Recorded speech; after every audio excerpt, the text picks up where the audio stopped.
Hello! I am going to get a message from this book today, and also one of these oracle cards. This one is the Tune Into the Magic Oracle deck card. So first, let's get one of these.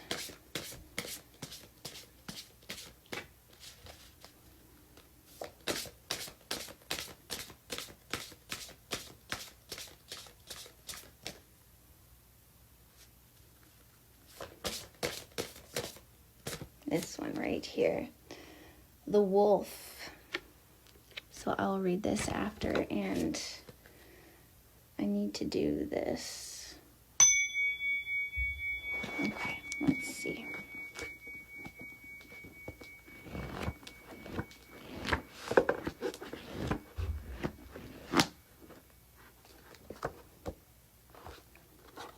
(102), or that breaks down to the 3. Potential of a seedling. Oh, this is so beautiful. Potential. Oh, that's the wrong page I showed you. No, that's right. 102. Potential of a seedling. Okay, let's read it. It can be all too easy to dismiss the smaller steps that we might take as insignificant, perhaps even to the point of wondering whether we should bother making the effort. If you are dreaming of accomplishing great things, then at times you may feel overwhelmed by just how much needs to be done to manifest your dream. In such moments, you need to take special care of your visionary heart. That care includes not allowing negativity or defeatism to gain a strong hold within. It also requires that you do not become overly ambitious for what can be accomplished in a day. Okay, that reminds me. I have another video. Go see it if you can find it. And it talks about your wish list. So I watched the Mel Robbins podcast, and she talked to, I believe it was Dr. Cal Newport. And we write a to-do list. And when we write this to-do list, we write down basically, the work of one person, what they would do in 4 days, and we write it down and expect ourselves to be able to accomplish all those things. So instead, title it a wish list. If everything could be done right now that I want, these are the things. And that feeling brings you that energy, and you can start working on things and, categorizing them. And I've gone on a squirrel moment. So let me know. I'm going to see if I can find that for you as well. So anyways, where were we? It also requires that you do not become overly ambitious for what can be accomplished in a day, nor dismiss just how much can take place in an hour of committed work or a second of spiritual commitment. Okay, so that ended at the perfect time because I was just rereading this. Do not become overly ambitious for what can be accomplished in a day, nor dismiss just how much can take place in an hour of committed work. So that, I'm talking so fast because I'm so excited. So this was... I've seen this quote a lot around, and it's about how an hour of work or productivity is much better than, 3 days of planning or procrastinating or, just not taking that initial first step. And it's the initial step that is the hardest to do. So there's the idea of you can set a timer and say, I'm going to start it. I'm going to do it for 5 minutes or 2 minutes or even 1 minute. And you'll find once you actually start, that's when you get motivation. Motivation comes from action. You don't get motivated first and then you start doing the actions. You take an action and then you get motivated to keep going.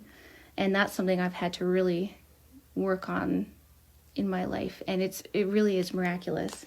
I'm going to do a shout out to Grow with Colby, because what I just talked about now was, I took a lot of stuff from things on his page, and I started applying that, and it's like, okay, this really is great. So shout out. Thank you for that. Let's keep going here. Honor your spiritual promises to yourself. Do not underestimate the cumulative power of small steps towards manifestation. 1% better. Allow progress rather than perfection to be enough. All things will come together, not necessarily according to your preferred timing, but in such a way that you and many others will benefit bliss. And that is why I always talk about everything is always working out in your favor, even if it doesn't make sense at the time.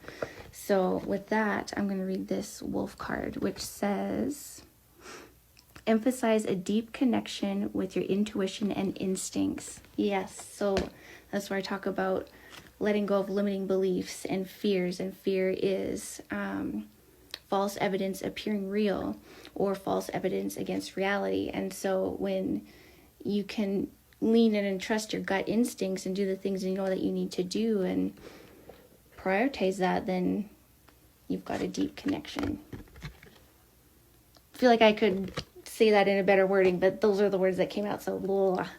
So with that, we're going to end with a gratitude card.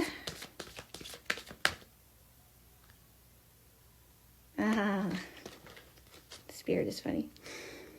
Okay, I'll show you this picture here. This is, I'm going to try this name again.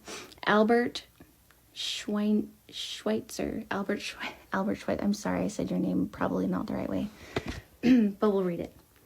At times our own light goes out and is rekindled by a spark from another person. Each of us has cause to think with deep gratitude of those who have lightened the flame within us. Oh, I love that message so much. Emphasize a deep connection with your intuition and instincts. When our light goes out, a spark from another person, each of us has cause to think with deep gratitude of who have lit. Oh, I should read that again.